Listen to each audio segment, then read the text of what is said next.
Bonjour et bienvenue sur Neptune Radio et on se retrouve aujourd'hui enfin pour le dernier podcast sur la série des ascendants. Je n'en peux plus, voilà.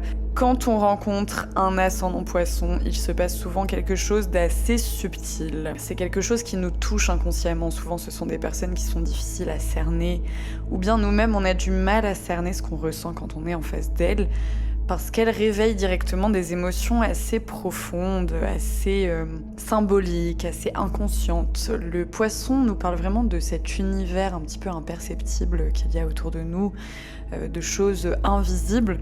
Et donc, il y a cette impression de mystère autour d'eux, parfois de brume ou encore de flou, mais aussi de douceur, comme si la personne n'était jamais totalement là. Elle tend à être parfois un petit peu dans la lune, dans son univers, d'où le côté aussi parfois un peu dur à cerner ou parfois envoûtante. Ils peuvent avoir un côté quand même un petit peu hypnotisant. Parce que c'est toujours un petit peu cette énergie très tournoyante.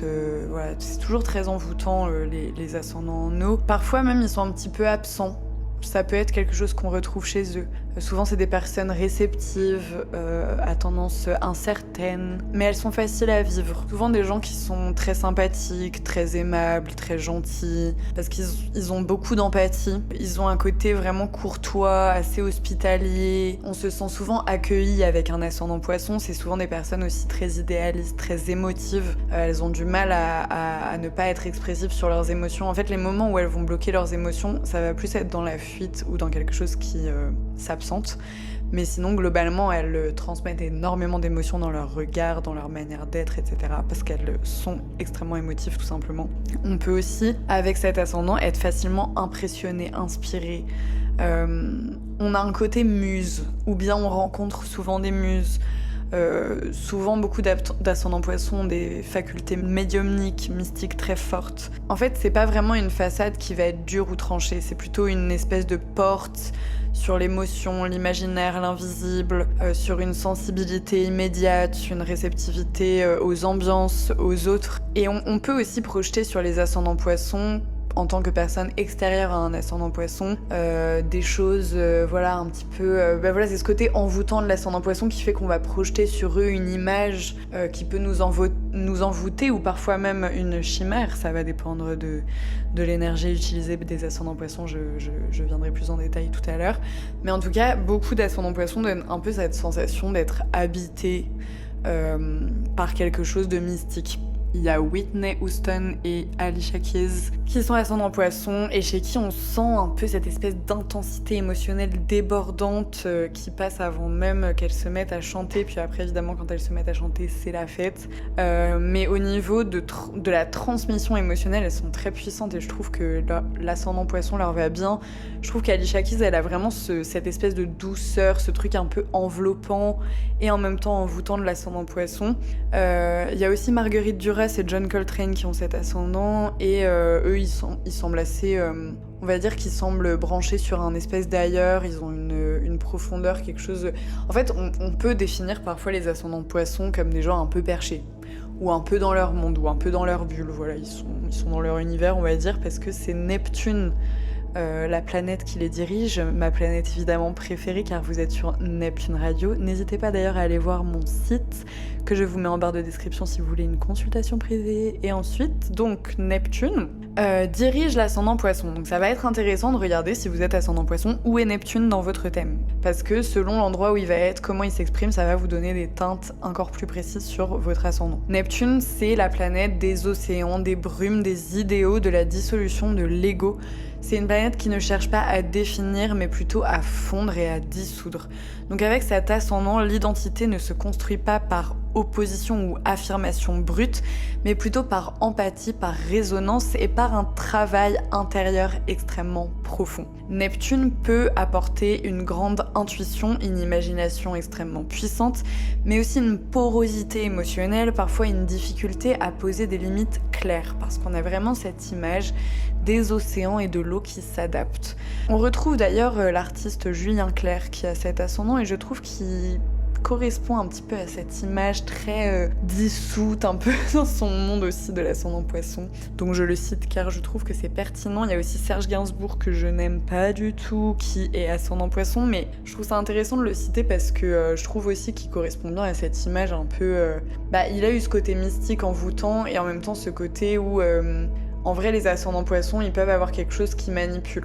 Parce que c'est une énergie d'eau, c'est une énergie qui s'adapte vite à son audience et qui peut très vite aller dans ton sens ou aller un petit peu t'envoûter, comme s'il te faisait boire un espèce de filtre chelou qui te donne l'impression d'être défoncé en fait. Parce qu'en vrai, c'est un peu la défonce, l'ascendant poisson, on va pas se mentir. Non mais en vrai, c'est un signe qui est très subtil, quoi, qui est vraiment dans d'autres sphères, qui est très perché. Souvent, l'ascendant représente votre boussole intérieure, la direction que prend votre vie. Et ici, on a une vie qui nous pousse à nous intérioriser constamment, à vivre en fonction de ce que l'on ressent, de nos sentiments profonds. On doit souvent, avec cet ascendant, s'adapter à toutes les situations qui nous sont données, parce que c'est la leçon qu'il nous apporte. La leçon de l'ascendant poisson, c'est aussi comment tu vas t'adapter à toutes sortes de situations cheloues tout au long de ta vie. Avec un ascendant poisson, le chemin est rarement linéaire, il est souvent assez particulier. Et il y a aussi une sorte de dissolution du fond de soi-même qui conduira à se reconstruire autrement par un don de soi ou un désintéressement total. Quand je parlais tout à l'heure d'une hospitalité, d'une empathie, c'est des personnes qui vont être menées sur leur route à être dans des valeurs d'altruisme, d'humanisme, de don de soi justement, et aussi à des événements sur leur chemin qui vont leur permettre d'exprimer ces qualités. Pour certains ascendants poissons, le plan matériel demandera beaucoup d'adaptation tout au long de leur vie. On peut aussi vivre cet ascendant à travers le fait d'être détaché d'une certaine matérialité, en recherchant plutôt à se nourrir d'un côté spirituel ou d'un côté émotionnel, ou bien de se nourrir de notre relation aux autres et du don de soi à travers le monde. On peut aussi chercher, comme je disais tout à l'heure, à fuir la réalité quand même, en se réfugiant parfois dans le rêve, en dissociant du réel ou en se trompant soi-même, en trompant les autres. On vit de mirages, de fuites. C'est souvent un signe qui, à l'extrême, peut finir dans certaines drogues, dans l'alcool, Il va chercher une certaine ivresse, en fait, pour justement aller... au bout de cette fuite. Ça va pas être le cas de tous les ascendants poissons, mais il peut y avoir ce risque un petit peu sous-jacent. Souvent, les ascendants poissons, en fait, ils vont pas aimer la performance, la domination. Ils sont plutôt dans une recherche de compréhension de la souffrance, de compassion, de lâcher prise, de transcendance, un petit peu de l'ego, etc. Et les événements qui vont être rencontrés sur leur route sont souvent marqués par des périodes de flou, de perte de repères, de dévouement, d'abandon, parce que c'est toute cette notion en fait qui n'a plus de limite avec l'ascendant poisson, qui est quand même le dernier signe du zodiaque qui représente cette dissolution. Donc on va vivre des moments en fait où on perd complètement nos repères, mais ça vient nous apprendre aussi à nous structurer. Parfois on vivra aussi des chutes, des expériences de sacrifices très forts qui vont devenir des initiations. Il y a des personnes aussi comme Renaud par exemple qui ont cet ascendant, donc lui on voit avec son rapport à l'alcool et tout que c'est un ascendant qui allait un peu dans l'extrême, mais on voit aussi cette alternance entre lumière et descente, entre grâce et désillusion. L'ascendant poisson, il apprend par l'expérience émotionnelle, vraiment par un espèce de vécu très direct du monde qui l'entoure. Puis je trouve que Renaud, avec ce côté hyper inspiré, hyper artistique, vraiment le poisson est un signe très artistique. C'est un signe extrêmement lié à l'inspiration et à la musique notamment. Donc évidemment Whitney Houston, Alicia Keys, Renaud, il y en a plein des comme ça, énormément de musiciens qui ont cet ascendant, mais aussi d'artistes de manière générale. Et de personnes qui sont réputées pour leur capacité d'inspiration, pour leur capacité à t'emmener dans un monde un petit peu étrange, un petit peu chimérique, un petit peu décalé. L'ascendant poisson, il a ce truc qui est intriguant, qui fait que quand on voit un ascendant poisson, on se dit mais c'est quoi cette créature un peu. Vous voyez, par exemple, quand je pense à des personnages comme Renaud, on se dit c'est un personnage. Les ascendants poissons, c'est des gens qui sont vraiment dans leur monde, dans leur univers, ils sont dans l'astral, quoi. Ils sont dans un gion. Mais parfois du coup ils ont un côté un peu perdu quoi. D'ailleurs en amour, l'ascendant poisson peut avoir un côté un peu perdu parfois, mais en face du poisson on a le signe de la Vierge qui vient structurer un peu le tout et équilibrer, et le signe en face de notre ascendant s'appelle le descendant, et donc quand on est ascendant poisson on a forcément un descendant dans le signe de la Vierge.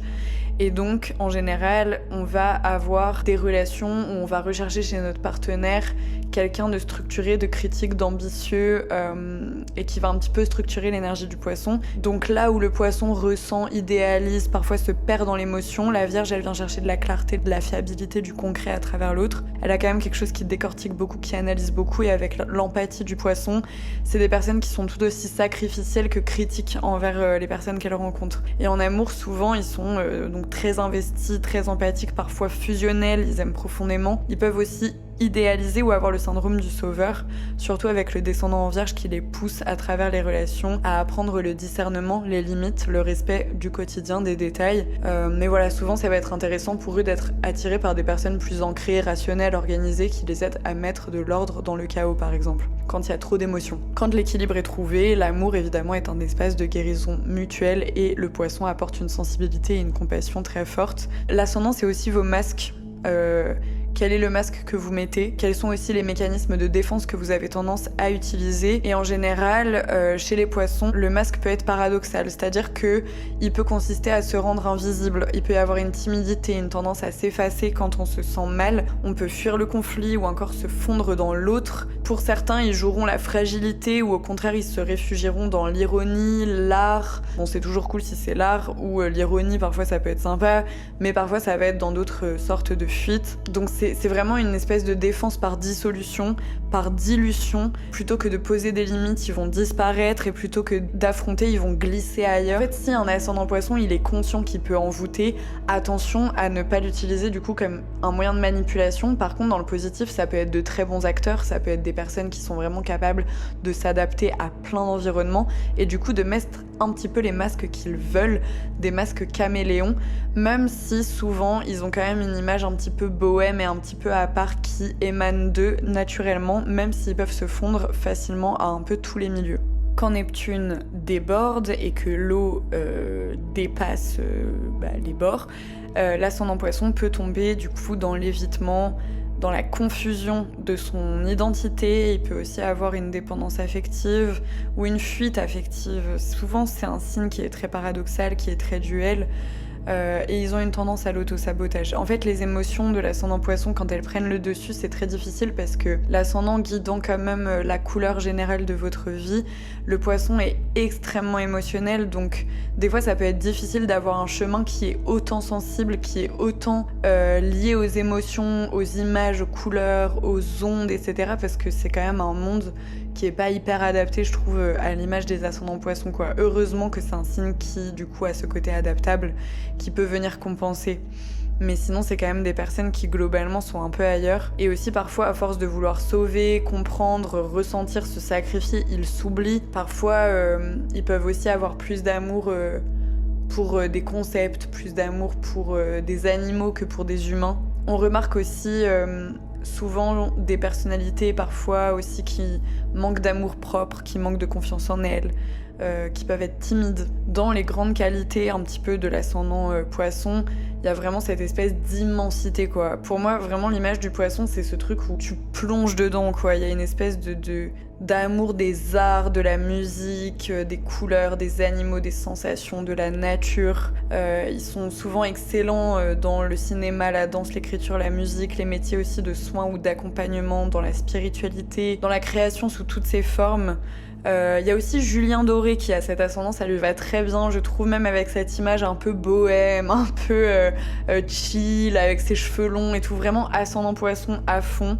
Et c'est une capacité à émouvoir sans avoir besoin de forcer, en fait. Même quand je pense à Julien Doré, c'est des personnes, tu sens dans leur regard qu'ils sont mignons, tu vois, genre ils ont une émotion naturelle, ils ont quelque chose de profondément humain et sensible. Et dans ce qui dégage notamment au niveau de leur physique, de leur corps, souvent, c'est des personnes qui peuvent avoir un style un peu souple, un peu bohème. Alors parfois, certains essaieront de fuir à travers par exemple des vêtements de couleur pas trop affirmée ou bien qui vont un petit peu s'effacer. Si on est dans le côté effacement de l'ascendant Poisson, certains vont plutôt s'adapter aux différentes situations, mais souvent ce qui va bien leur aller, c'est les vêtements fluides, dans lesquels ils se sentent libres.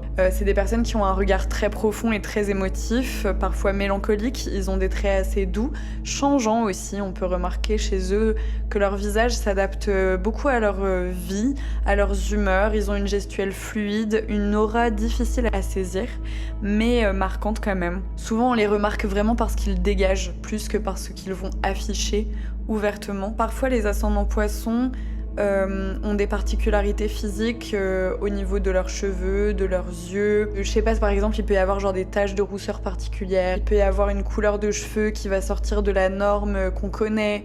Enfin voilà, on peut avoir un petit peu ce genre de physique-là. On peut avoir aussi des physiques un peu lunaires, voilà, des trucs un peu chelous dans leur physique. Genre c'est des courbes qui vont être particulières avec l'ascendant Poisson. Le signe du Poisson, il dirige le système lymphatique, le sommeil, la fatigue nerveuse, la sensibilité aux substances, donc médicaments, alcool, environnement. Parfois, on retrouve des ascendants Poissons qui ont beaucoup à faire avec leur propre santé tout au long de leur vie. Parfois, il va y avoir une médicamentation, parfois, il va y avoir beaucoup de fatigue nerveuse ou des troubles du sommeil ou du système lymphatique. Ça peut être des choses qui sont sensibles chez eux. C'est aussi un signe qui gouverne la zone des pieds. Donc, par exemple, je sais pas, aller voir des podologues, les ascendants Poissons, je sais pas quoi vous dire de plus. Ensuite, l'ascendant, c'est aussi notre climat un peu d'enfance, ce qu'on tient de nos parents, etc. Il peut y avoir une enfance où il y a un climat flou, instable, où l'émotionnel déborde. Et du coup, nous, on prend beaucoup. Il peut y avoir tout un truc où, émotionnellement, on a vécu beaucoup de choses dès notre enfance. On a aussi pu être une éponge très très tôt. Et donc, ça peut marquer notre personnalité à terme. C'est comme si on apprenait très tôt à vraiment ressentir toutes les ambiances et même, du coup, parfois les silences et les non-dits qui vont être forts. Il peut y avoir une forme de confusion parfois des rôles. Un parent, par exemple, fragile, absent ou idéalisé, et souvent très émotionnel. Et souvent, c'est des familles où l'émotion est très importante, plus que la parole. Enfin voilà, on remarque souvent des climats familiaux où vraiment le système émotionnel, l'intuition, etc., c'est quelque chose qu'on tient, voilà, de nos ascendants. Aussi, on peut avoir tendance à s'être adapté pour ne pas déranger, donc avoir vécu une suradaptation lors de notre enfance. On retrouve souvent en tout cas un héritage de sensibilité, d'art ou de spiritualité dans les choses positives, et dans le plus négatif plutôt d'un comportement fuyant, sacrificiel, ou parfois dans le déni. C'est comme si avec le temps on apprenait que notre sensibilité c'était pas une faiblesse héritée mais plutôt une clé pour transformer une histoire familiale. À condition de ne pas s'y dissoudre évidemment, mais aussi que notre sensibilité ça peut être vraiment une force dans notre héritage. Voilà, en tout cas, l'ascendant Poisson, il nous rappelle qu'on est connecté à un grand tout, et ces personnes, elles viennent apprendre et enseigner que la vie ne se contrôle pas, qu'elle se ressent, qu'elle se traverse. Souvent, on marche entre deux mondes, le réel, l'invisible, la douleur et la beauté, la chute, la grâce.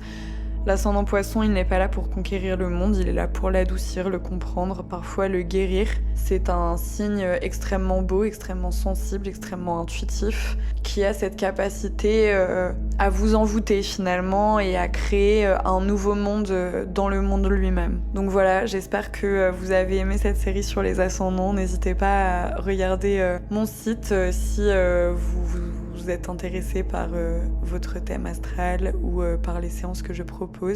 Et on se retrouve bientôt pour de nouvelles vidéos.